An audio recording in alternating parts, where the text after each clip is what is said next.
Assalamualaikum warahmatullahi wabarakatuh. Halo semuanya.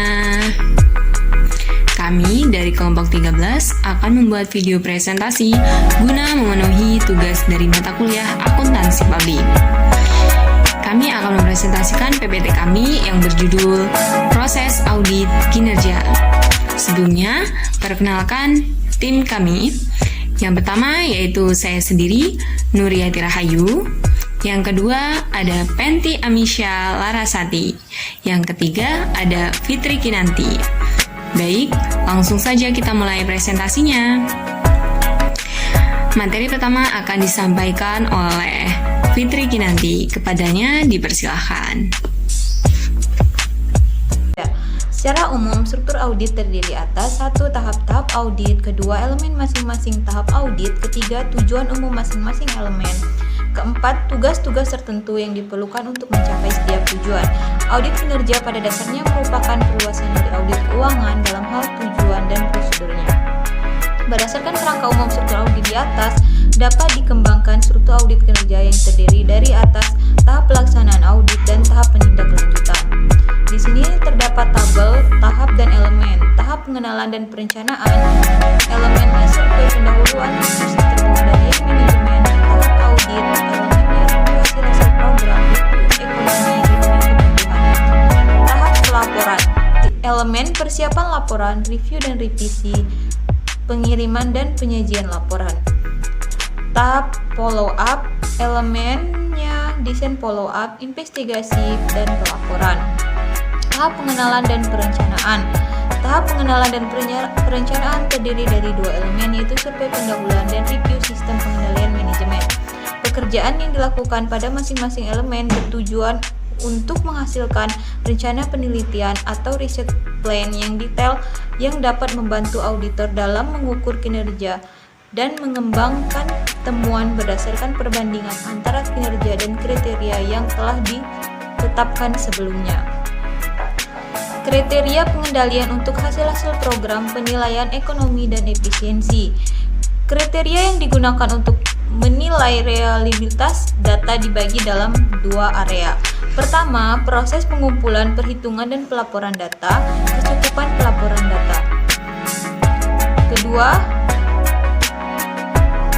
pekerjaan audit pada tahap pengenalan dan perencanaan diharapkan mampu mempersiapkan dua buah dokumen, yaitu pertama, memorandum analitis, kedua, memorandum perencanaan. Terima kasih, selanjutnya akan dilanjutkan oleh rekan saya. Contoh kriteria audit. Yang pertama itu penetapan tujuan, kemudian penetapan strategi, ketiga kelengkapan dan keseimbangan pengendalian, keempat kualitas manajemen, kelima job description, keenam perencanaan, 7 evaluasi kerja karyawan, 8 sistem pengendalian manajemen untuk produktivitas, 9 garis wewenang dan tanggung jawab, 10 pelaksanaan dan pengendalian. Kemudian tahapan audit terdiri dari 3, yaitu telaah hasil program, 2 telaah ekonomi dan efisiensi, 3 telaah kepatuhan. Komponen-komponen audit terdiri dari 10 komponen, yaitu yang pertama identifikasi lingkungan manajemen, yang kedua perencanaan dan tujuan, yang ketiga struktur organisasi, keempat kebijakan dan praktik, kelima sistem dan prosedur, keenam pengendalian dan metode pengendalian, 7 sumber daya manusia dan lingkungan fisik, 8 praktik penempatan karyawan, 9 analisis fiskal, 10 investigasi khusus. Kemudian tahapan pelaporan. Ada 3 langkah utama yang sangat penting dalam mengembangkan laporan audit secara tertulis, yaitu yang pertama persiapan, yang kedua penelaahan, yang ketiga pengiriman. Kemudian materi selanjutnya akan dijelaskan oleh rekan saya, yaitu Nuriyati Rahayu. Baik, saya akan menjelaskan masih di tahap pelaporan. Beberapa hal yang perlu diperhatikan dalam penulisan laporan audit kinerja, yaitu yang pertama, laporan audit kinerja harus ditulis secara objektif. Artinya apa objektif? Yaitu sesuai dengan keadaan yang sebenarnya, tanpa dipengaruhi oleh pendapat atau pandangan pribadi. Yang kedua, auditor tidak boleh terlalu overstate. Apa itu overstate? Yaitu melebih-lebihkan. Yang ketiga, informasi yang disajikan harus disertai bukti yang kompeten. Apa itu kompeten? Yaitu suatu kemampuan dan kewenangan yang dimiliki oleh seseorang untuk melakukan suatu pekerjaan yang didasari oleh pengetahuan, keterampilan, dan sikap sesuai dengan standar kerja yang ditetapkan. Kemudian yang keempat, auditor hendaknya menulis laporan secara konstruktif, memberikan pengakuan terhadap kinerja yang baik maupun kinerja yang buruk. Dan yang kelima yaitu auditor hendaknya mengakomodasi usaha-usaha yang dilakukan oleh manajemen untuk memperbarui kinerjanya. Artinya apa? Mengakomodasi adalah menyediakan sesuatu untuk memenuhi kebutuhan.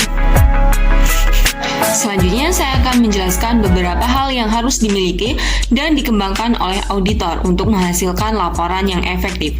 Yaitu yang pertama, keahlian teknis atau technical skill. Apa itu technical skill? Technical skill adalah keahlian yang dibutuhkan untuk mengorganisasikan atau menyusun informasi audit menjadi sebuah laporan yang koheren.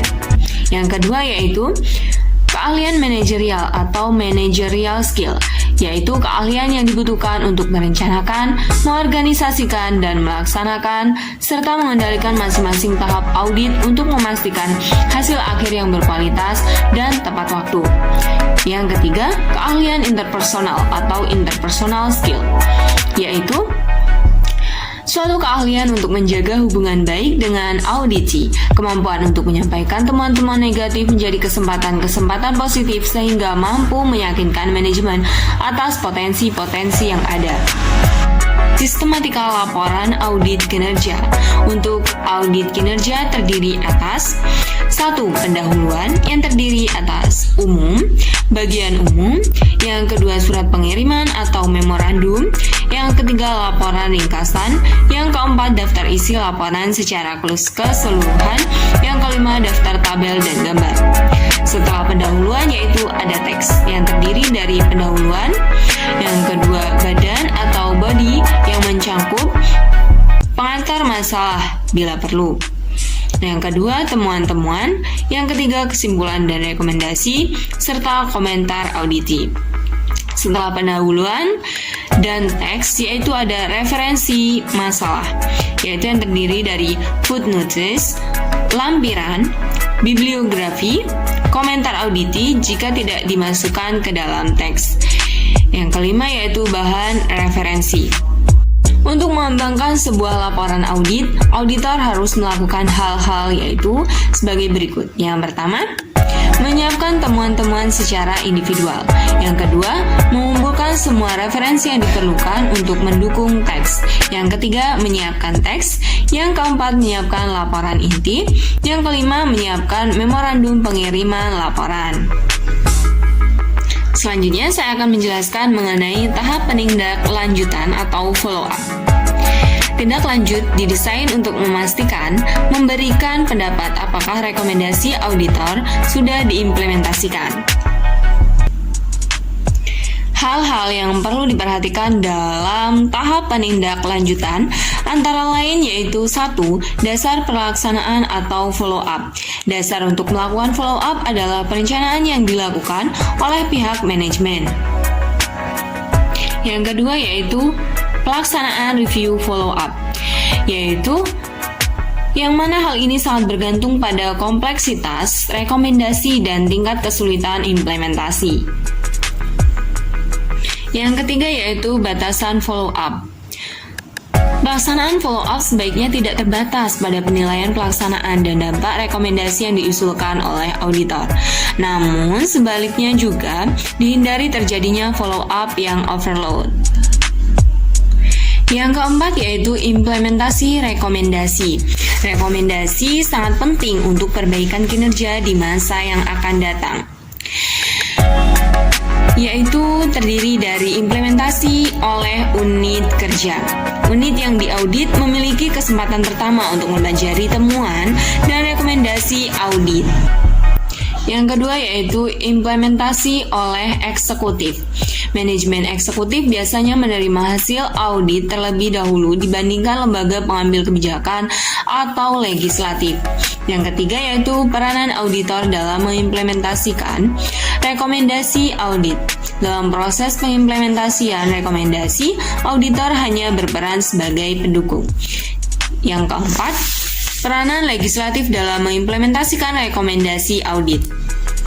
Lembaga legislatif, baik tingkat pusat maupun daerah, merupakan otoritas tingkat akhir yang dapat mengambil tindakan implementasi rekomendasi secara formal dengan mengadopsi peraturan, mosi, dan sebagainya. Ada beberapa pendekatan yang dapat dilakukan untuk memastikan implementasi rekomendasi audit, yaitu yang pertama, tindakan legislatif secara formal. Pendekatan untuk mengimplementasikan rekomendasi audit dengan jalan memasukkan rekomendasi tersebut ke dalam kebijakan formal. Yang kedua yaitu tindakan legislatif secara informal, yaitu pengimplementasian rekomendasi dilakukan tidak secara formal, yaitu misalnya melalui public hearing terhadap temuan audit, kontak langsung antara anggota legislatif dengan masing-masing eksekutif untuk membicarakan implementasi rekomendasi. Yang ketiga yaitu tindakan legislatif melalui anggaran. Lembaga legislatif mempunyai otoritas atas alokasi dana melalui pengendalian terhadap anggaran. Selanjutnya yang kelima, pemeriksaan kembali secara periodik. Audit kinerja merupakan suatu usaha yang meliputi lebih dari satu periode waktu, karena sebagaimana variabel-variabel lain yang berubah-ubah, kinerja sebuah organisasi juga dapat mengalami peningkatan maupun penurunan. Artinya, perlu diperiksa kembali secara periodik, karena laporan hasil pemeriksaan sebelumnya dapat dijadikan sebagai dasar untuk memulai pekerjaan audit, sehingga dapat menghemat waktu untuk perencanaan audit. Isu-isu spesifik dapat diidentifikasi lebih awal pada proses perencanaan. Baik, inilah video presentasi dari kelompok kami. Kesepian tanpa kekasih. Cukup sekian dan terima kasih. Kami akhiri, wabillahi taufiq wal hidayah. Wassalamualaikum warahmatullahi wabarakatuh.